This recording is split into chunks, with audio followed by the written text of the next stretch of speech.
Prvá úspešná transfúzia sa uskutočnila ešte v roku 1667 vo Francúzsku na mladom mužovi so zimnicou. Lekár vtedy použil krv jahňaťa. Toľko trochu histórie na úvod a keďže krvi a jej darcov nikdy nie je dosť, tejto nenahraditeľnej tekutine venujeme ďalšiu epizódu zdravého podcastu.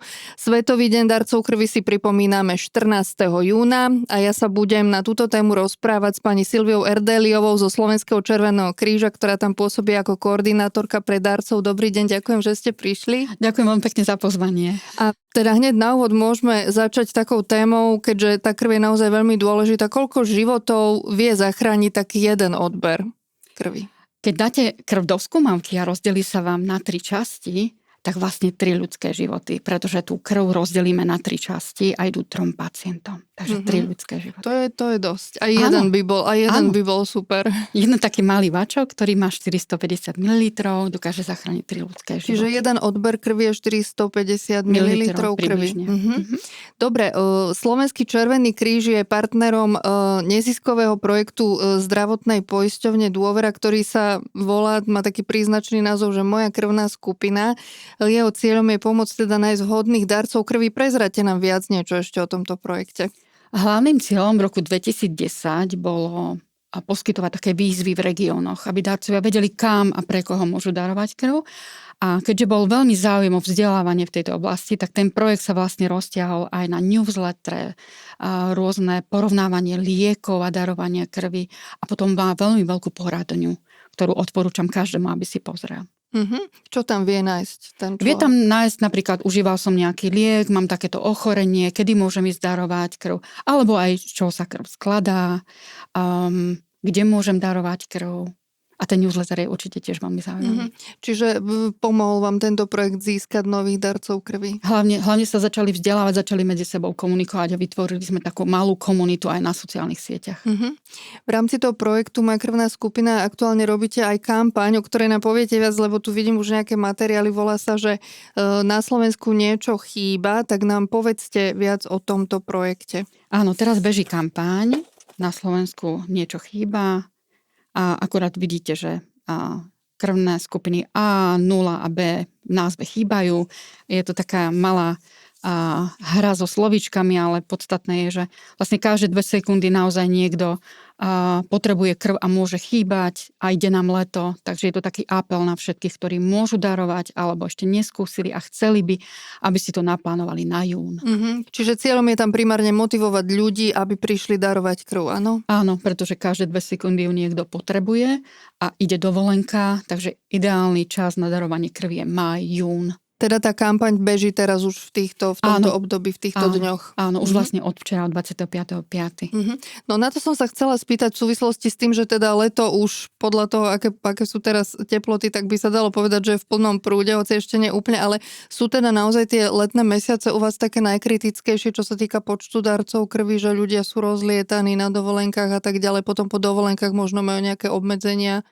Áno, Národná transfúzna služba hovorí o tom, že zásoby krvi sa cez leto míňajú o mnoho rýchlejšie a je to aj preto, že keď sa darcovia vrátia z dovolenky, mnohí z nich nemôžu darovať 1 mesiac a viac, lebo boli v nejakej krajine, kde proste sa vyskytuje nejaké ochorenie a to čiastočné obmedzenie je tam nutné dodržať. Slovenský červený kríž, k tomu obmedzeniu a k týmto limitom, k tomu sa ešte dostaneme, ale chcem ešte k takej ďalšej kampani, ktorú podľa mňa ľudia, aj keď ju budeme menovať, spoznajú, pretože je to každoročná kampaň alebo projekt, ktorý Slovenský červený kríž robí v spolupráci aj so zdravotnou poisťovňou Dôvera a v rámci aj projektu Moja krvná skupina a to je študentská kvapka krvi.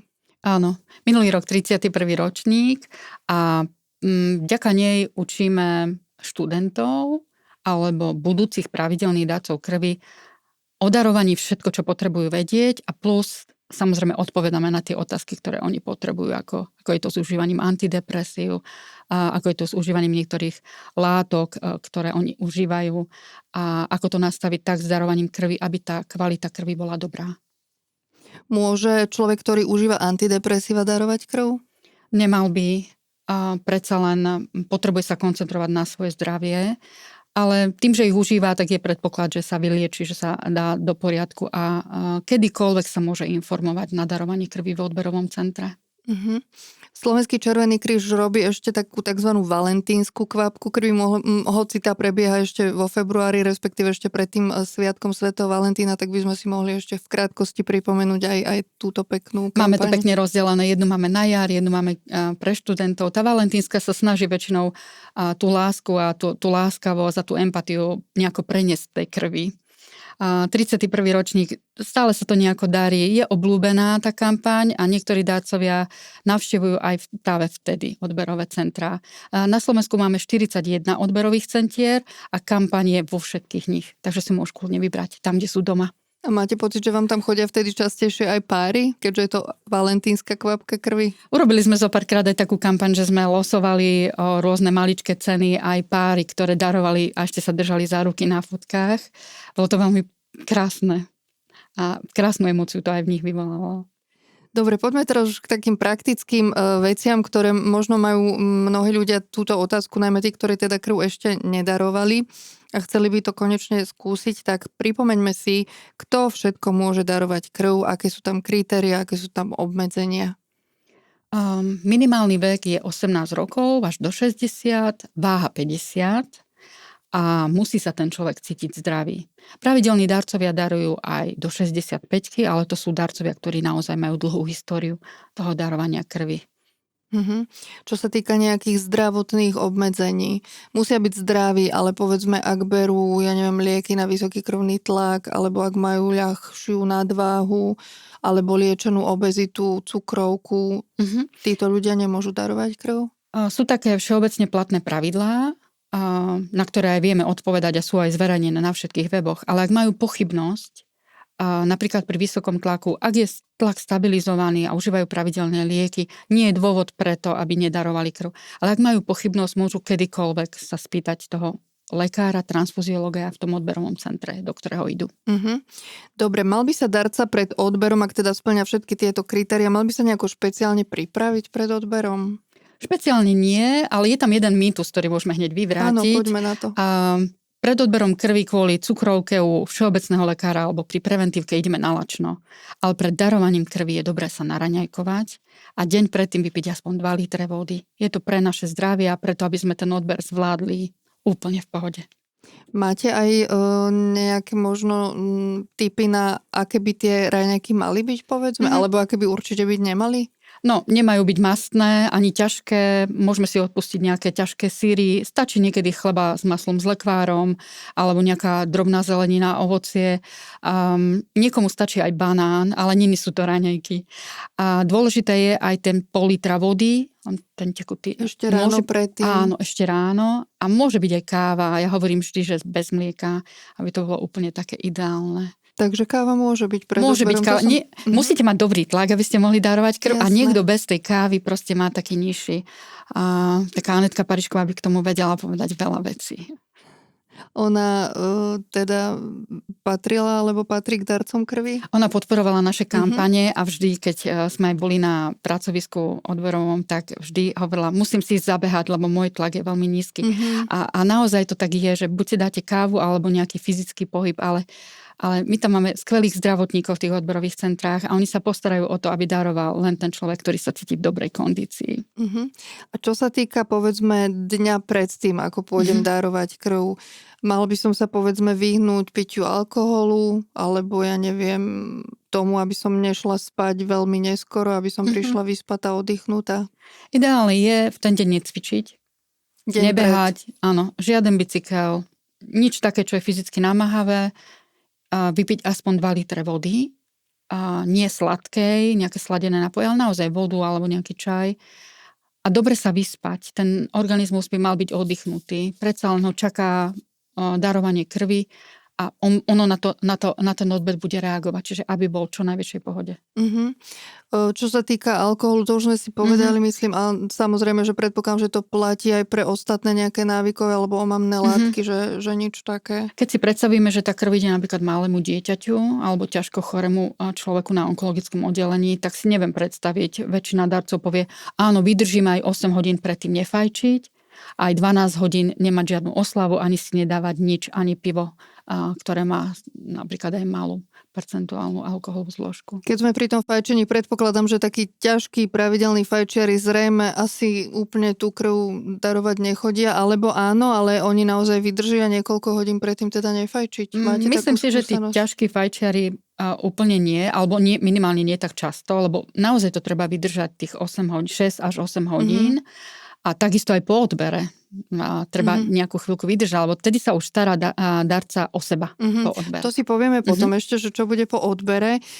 Ešte by ma zaujímalo teda teraz to samotné darovanie krvi. Zvyčajne, ak sa nemýlim, trvá takých 10 minút asi, ak nie Samotný viac. odber 5 až 15, podľa toho, ako rýchlo to ide, a to je ten pitný režim, ktorý sme spomínali. Áno, a ako to prebieha? Človek tam leží, alebo je v takom polosede? Začnem ešte predtým, lebo aj to je dôležité. A ideálne je, keď sa objednáme na odber, lebo tá kapacita toho odberového centra je nejaká obmedzená. A po príchode určite vyplníme dotazník, ktorý je záväzný, ak sme si ho nevyplnili predtým, lebo niektoré odberové centra majú tú možnosť. Potom nám urobia kontrolné krvné vyšetrenie a zistia, či tá krv je kvalitná, či je dobrá. Či sme Čiže vás náhodou ešte môžu poslať preč, že nie ste vhodný darca. Presne ako hovoríte, či sme náhodou ešte večer nejedli pri nejakom filme arašídy, ktoré sú mastné a tá krv nemusí byť ešte dobrá. A to telo to ešte nespracovalo. Ak je to v poriadku, tak ideme k lekárovi, ktorý s nami prejde celý dotazník. A ak sme ho pravdivo vypísali, že sme si pred 2 dňami alebo ráno včera dali nejaký liek na bolesť alebo na teplotu, tak on to celé zváži a odmerá nám ten tlak, o ktorom sme hovorili, že niektorí z nás musia behať po schodoch a po oddelení, aby sa nám zvýšil. A keď je všetko v poriadku, tak ideme priamo na to ležadlo, kde sa o nás stará zdravotná sestra alebo zdravotný brat. A tam to trvá 5 až 15 minút. Tam je to veľmi rýchle. Ten proces okolo, pred odberom a proces po odbere trvá asi hodinu, ako hovoríte. Je tam stále prítomný teda zdravotný nejaký personál pri tom človeku, ktorý práve daruje krv? Áno, určite on sa vlastne od neho nepohýňa. Sleduje nielen koľko krvi ide do toho vakua, kedy vlastne je v tej cieľovej rovinke. Tam sú procesy, ktoré sú povinné pred odberom aj po odbere tak, aby bola aj tá krvná konzerva úplne v poriadku. To bolo bezpečné. Dá sa povedať, alebo určite áno, čo sa deje v tele, čo sa deje v tele darcu bezprostredne po odbere? Práve preto, a tak som rada, že sme začali tou prevenciou, je tak dôležitý ten pitný režim, pretože keď ležíme na tom ležadle a odteká nám tých 450 ml, ak nie sme v dobrej kondícii alebo sme nepili dosť vody, tak môže sa nám trocha rozbušiť srdce, alebo môžeme zostať taký malácnejší, alebo môže nám klesnúť tlak. To už sestričky vidia na tých, alebo tak dvíhajú ruku a potom im všetci dvíhajú nohy a ležia tak hlavou dole. A to je tá príprava dôležitá. A čo sa tam deje? Doplňa sa ten krvný obeh a kostná dreň začína rýchlo robiť tie nové červené krvinky. A spalujeme tým asi 600 kalórií. Tak to som vypočítali. sa chcela spýtať, že koľko sa spáli vlastne, koľko človek spáli jedným darovaním krvi? 600 kalórií? Áno, čiže naozaj nemusíme pred odberom ísť behať, lebo je to asi 1 hodina behu. Workout, naozaj. Alebo hodina behu, presne. Áno. Dobre. Mala by som si po odbere krvi oddychnúť však. Určite áno. Tam sú dôležité 2 veci. Okrem toho, že sa doplňa ten krvný obeh a ja potrebujem ešte vypiť, niečo zjesť, mala by som si oddychnúť, tak je tam dôležité ten vpich. Tá ihla, ktorá tam je trošku hrubšia. To znamená, že musíme naozaj chvíľku čakať, kým sa celá uzavrie, aby sme nemali veľké modriny, aby sme si sami sebe nespôsobili ťažkosť. Toto napríklad robíme veď aj pri bežnom odbere krvi pred vyšetrením, že vám povedia, že stlačte si to a zostaňte chvíľku. Ja to robím práve kvôli tým modrinám, hej. Áno. A naozaj to funguje, môžem povedať. Takže naozaj sa oplatí tých pár minút dlhšie tam ešte počkať a podržať si to. Dobre, keď ste spomínali tie ihly, tak, alebo ešte sa spýtam takto dobre, čiže treba počkať, môžem sa tam ešte asi trošku si tam oddychnúť, nejaký čas tam stráviť, prípadne sa napiť alebo niečo zjesť. Áno, dostanete malú bagetu, môžete si niečo zjesť a je dobré tam stráviť nejakú chvíľu, aby aj ten zdravotník vás mohol zmonitorovať, že či je všetko v poriadku, lebo 5 minút môže byť všetko v poriadku, potom sa vám trochu zatočí hlava, takže doplní sa káva, voda a odrazu budete mať okolo seba všetky zdravotníkov budú sa o vás starať. Hej, to je super. To je skvelé. Áno, aby človek neodišiel nejako predčasne, náhle a náhodou môže, ja neviem, zamdlieť na ulici. Áno, alebo aj začne šoferovať a nebude dobre vidieť, bude sa takom diskomforte. Hej, nie lebo je to dobré. sa môže stať naozaj zdravému človeku po takej teda fyzickej záťaži, aj keď to tak možno nevyzerá, ale je to tak. Chodia darovať krv aj ľudia, ktorí sa boja injekcií? A niektorým Máte sa takých? podarí prekonať ten Hej. strach. Aj títo naši študenti v rámci študentskej, keď pripravujeme deň pred odborom s mojou krvnou skupinou nejaký taký event malý, tak sa prídu poopytovať a tak váhajú a nakoniec prídu, vyskúšajú. Niektorým sa uľaví, že to nie je až také hrozné a niektorí sa cez to dostanú až o mnoho neskôr, keď príde nejaká iná motivácia. Napríklad, že niekto z ich rodiny potrebuje krv.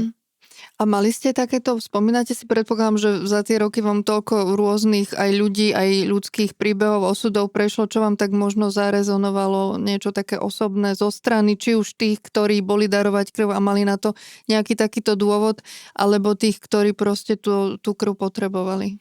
A aj môžem spomenúť takú malú, len vtipnú príhodu, že mala som veľmi dobrú kamarátku, ktorá nemohla ísť darovať krv, mala 48 kg a 48 kg.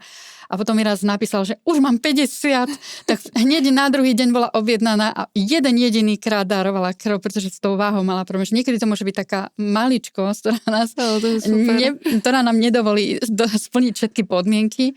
A potom samozrejme máme aj dlhoročných darcov, ktorí darovali 250-300 krát a oni sú taká knižnica tých príbehov, že aká výzva, alebo kto z rodiny ich tak nejako, a pôjdem teda darovať ešte ten jedenkrát, lebo som zdravý a môžem a predsa ju zobrali, že nejaký príbeh, auto, nehoda, dieťa. Dneska aj tých víziev na sociálnych sieťach každý deň veľmi veľa.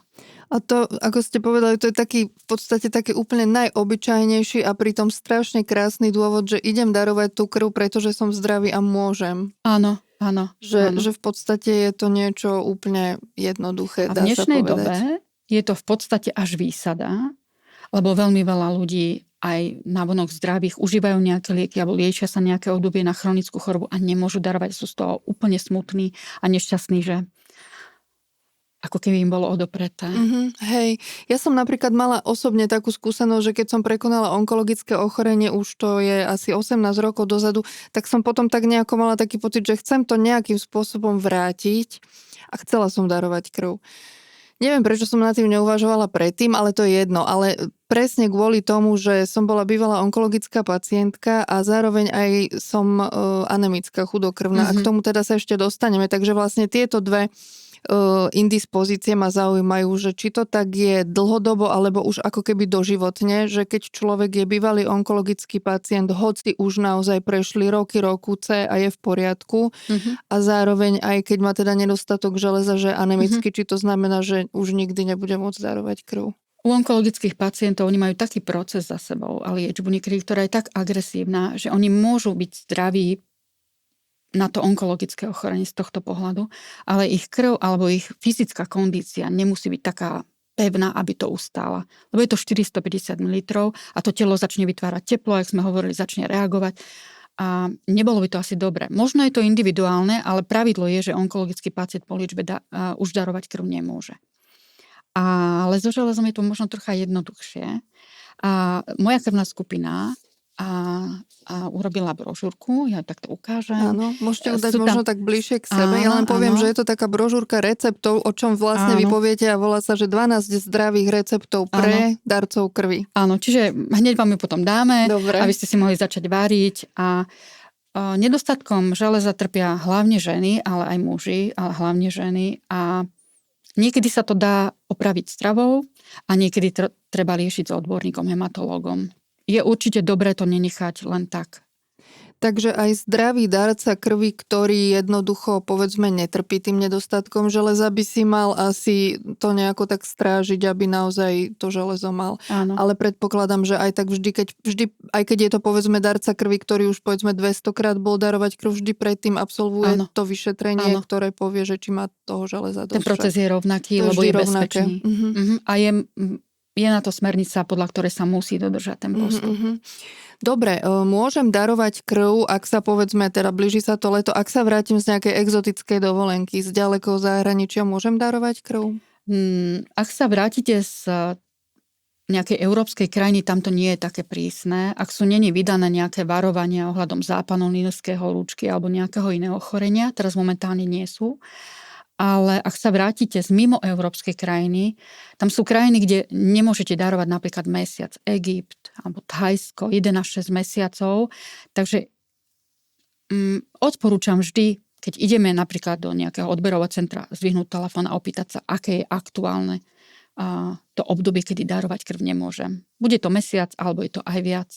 A prečo, že až možno 6 mesiacov? Že niektoré prípadné ochorenie by sa mohlo prejaviť neskôr, alebo... Aby darovanie krvi bolo bezpečné aj pre toho príjemcu, tak je potrebné sledovať tú situáciu v rôznych krajinách alebo v rámci celého sveta. Ak sa niekde vyskytuje západonilská horúčka alebo horúčka dengue, tak automaticky z preventívnych dôvodov tí darcovia, ktorí sa napríklad vyskytovali viac ako mesiac alebo dlhšie, len z preventívnych dôvodov darovať krv nemôžu. Pretože tá krv musí byť bezpečná. Pravidlo číslo 1. Ak mám tetovanie alebo piercing, môžem darovať krv? Môžete, ale od toho dátumu, kedy ste si ho dali urobiť, musí prejsť aspoň 4 až 6 mesiacov. Čiže zase tam chvíľku, alebo endoskopické vyšetrenie, operácia, zase 4 až 6 mesiacov. Tiež je to preventívne, lebo bezpečnosť hovorí o tom, aby darca bol v bezpečí, keď daruje a príjemca, keď prijíma krv. Ešte mi napadla žena, ktorá vlastne porodí dieťa, ale bola povedzme predtým dárkyňou krvi. Môže darovať krv po akom dlhom čase od pôrodu, prípadne či sú tam aj nejaké kontraindikácie na neviem, že ak dojčí ešte stále, pretože to je už dosť vyčerpávajúce pre ženský organizmus. Je to náročné, alebo aj hormóny a všetko vlastne, aj je to ako keby operačný zákrok, niektoré ženy sú po cisárskom reze. Je to 6 mesiacov od pôrodu a ak žena kojí, tak ďalších 6 mesiacov, respektíve po ukončení kojenia. Dobre, a teda keď sme sa bavili o tom, že aj teraz vlastne hľadáte darcov krvi, keďže sa blíži leto, okrem toho teda, že mnohí ľudia teda sú na dovolenkách a tak ďalej, s akými problémami sa okrem teda nedostatku darcov ešte stretávate v letných mesiacoch? Povedzme, ako je to vlastne s tými zásobami krvi, že ako dlho vy ich môžete skladovať, ako je to? Národná transfúzna služba, ktorá má povinnosť starať sa o to, aby bolo kontinuálne zabezpečenie krvou, práve začína prázdninové kvapky, kampane na oddeleniach. Začíname 14. júna Svetovým dňom, vlastne začínajú kampane, ale oni majú otvorené svoje pracoviská každý deň od 7. do 14. Takže každý darca, ktorý chce, môže darovať, nie je tam žiadna prekážka. A pripomínajú nielen na sociálnych sieťach, ale možno aj inde, že naozaj je potrebné cez leto pomôcť. A ten, kto je na dovolenke, ten nedaruje, možno nebude môcť ďalší mesiac, 2.